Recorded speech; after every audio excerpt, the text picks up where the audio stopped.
नमस्कार मोर प्रिय भाई भौणी माने आमे कथा होथिले जे संस्कार उपरे। आज आमे कथा हबा जे एक्चुअली संस्कार काहाको कहा जाए बा संस्कार कौन। देखो मोर प्रिय भाई भौणी माने संस्कार माने हेया नुहे। आजिकल आम जोटा देखुचे समाज रे संस्कार माने आम बेसिकली पिला मानकु सिखौजु जोटा प्रार्थना करिबा, पूजा करिबा, मंत्र बोलिबा, बंधना बोलिबा, ये सब आम पिला मानकु सिखै थाउ। या बादे आउ कोन आम संस्कार रे पिला मानकु सिखै थाउ जे बड़ मानकु नमस्कार करिबा, बड़ मानकु सम्मान देबा। एमिति बड़ मानक सहित उचित व्यवहार करिबा, तांको नमस्कार करिबा। जेमति हम पिला मानकु बार बार कहूचे सकाळ उठिले माँ बापा को मुंडिया मारिबा, ये सब आम शिखे था। तो ये सब आम कौन कर संस्कार बोलिक। तो एक्चुअली मु कहवाई जाए जे संस्कार ये सब जदि आम कहवा किंतु एटा को कैटेगरी आसी तो आम जानिबा दरकार। तो आम संस्कार उपरे प्रथमे जानिबा पूर्व प्रथमे तो ये जिनिस आम जानिबा दरकार जे संस्कार काहाकू कुआ जाए। आ संस्कारटा एमिति केवल प्रार्थना करदेले, पूजा करदेले एमिति तो दुनिया रे बहुत समय धरिकी चली आसुची, किंतु आमे समस्त अनुभव भी करिछि ए सब हेबा सत्वे भी आज समाज रे संस्कार रो घोर अभाव देखिबाकू मिलुछि। अनेक लोक एमिति बहुत ज्ञान अर्जन करुछन्ति, बहुत मंत्र पढ़ुछन्ति, बड़ बड़ बंधना बोलुचंती, प्रार्थना बोलुचंती, बड़ बड़ माने एमिति कार्य भी करुचंती, किंतु जो संस्कार आमे चाहूचु समाज रे सही संस्कार आज भी आम ठारू अधूरा होइकी रहिछि। तेणु आज आमे देखिबा ए वीडियो माध्यम रे एतिक आमे जानिबा जे एक्चुअली संस्कार काहाकू कुआ जाए। प्रथम हम बुझे नबा संस्कार मीन्स खाली जमिति कहली कि पूर्वरु जे काको मुंडिया मारी दबा, काको नमन करि दबा। भाई आजिकल तो देखिबा को मिले नमस्कार करिबा, मुंडिया मारिबा, मधुर वार्तालाप करिबा, एतिरे चलना भी थाए। एटा मिछ कि बेले बेले निजर स्वार्थ हासिल करिया पई लोक माने यार आपणे करी ए जिनस को आपणे करी आपण मान को पसंदे आपण तार स्वार्थ हासिल हैला परे आपण को छाड़ी दियंते। ए कथा मिछ कि नहीं ना, किंतु कारण कोन असली संस्कार को हम आज पर्यंत जानिने। तो देखंतु संस्कार काहा को कुआ जाए मुटा आपण मान का आगे कहूची।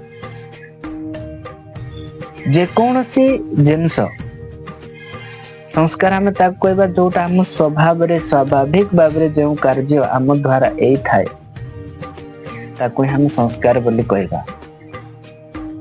जेमिति मन कर धरि निया जाऊ हम पूरा संज्ञा करके जदि आम संस्कार को कहबा, संज्ञा करके कहबा, ताहले संस्कार हेया मन द्वारा जो संकल्प उत्पन्न हुए, मन द्वारा जो संकल्प उत्पन्न होई बुद्धि द्वारा निर्णय तयकरी। आउ थरे मु कह दोछि मन द्वारा जो संकल्प उत्पन्न हुए से संकल्प बुद्धि द्वारा निर्णय हेकरी आमर कर्मेंद्रिय मानक द्वारा कार्य होई थाए बा बारंबार कार्य होए जा अभ्यास रे परिणत हुए ताही संस्कार बोली करी कुआ जाए। जोटा आमर स्वभाव रे आसी था, स्वाभाविक भाव रे कार्य करि था। संस्कार रे देखो एमिति बहुत जिनिस अछि। आजिकाली कथा कहबा ढंग पिला मानकर बा आम मानकर देखंतु एमे एमिति अभ्यास रे पड़ी गले प्रत्येक कथा रे किछि ना किछि भूल शब्द आम कहि था।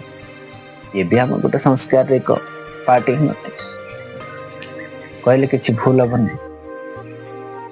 तबे आपण बुझी पाले संस्कार केमती उत्पन्न होई जो भी संकल्प हम मन द्वारा करि था। उदाहरण हमें नेबा मन कर धन्य जाऊ मु गोटे भाबिली जे मु गीत शिखिबी एटा मु संकल्प कली किंतु गीतटा शिखिबी केमिति सेटा किए निर्णय दब करी कि नहीं मन तो भाविदेले कि प्रत्येक जिनस भाविदेले कार्य हुए ताकू पुणी कहीं ना कहीं क्लारिफाई करे हम अंतर भितर जे कार्यटा तो करबा उचित तेबे जाइक आम कर बुद्धि बोली कही था बुद्धि द्वारा तो आम निर्णय करता जे ये कार्यटा करी जो दिन आम करी बोली कहू तापर से जिनस को बारंबार बारंबार जमी आम गीत शिखापी प्रथम आम 7 स्वर व्यवहार करता 7 स्वर को बार बार बार बार बार बार दोहराइला परे आमर अभ्यास रे परिणत हो जाए स्वर गोटे लेवल आसी जाए आउटा आमर स्वभाव रे आसी जाए तापर मैं ऑटोमेटिकली कौन करी गीत गाइबी नहीं मोर गीत गाइबा मोर स्वभाव रे परिणत हो संस्कार बोली कह क्लियर एमिति संस्कार या आम संस्कार एमिति ही बनी थाए तेणु मोर प्रिय भाई भौणी माने आज आमे जानिले संस्कार का कुआ जाए तो नेक्स्ट वीडियो रे आमे आलोचना करिबा कि संस्कार केते प्रकार आउ कौन कौन से विषय आमे नेक्स्ट वीडियो जानिबा से पर्यंत मोर रहूची किंतु जीवा पूर्व आपण मानकु मोर गोटे रिक्वेस्ट मोर प्रिय भाई भौणी माने ए भली संस्कार उपरे संपूर्ण कथा जानिया पहले आमे आम चैनल को आपण माने आसंतु विजिट करंतु एवं आम चैनल को सब्सक्राइब करंतु ताकि आपण मानकु हमर ए नुआ नुआ वीडियो शिक्षणीय जिनस आपण मानकु प्राप्त हेबो आ आपण माने आगु को बढ़िबे समस्त को पुणे थरे जय श्री राम।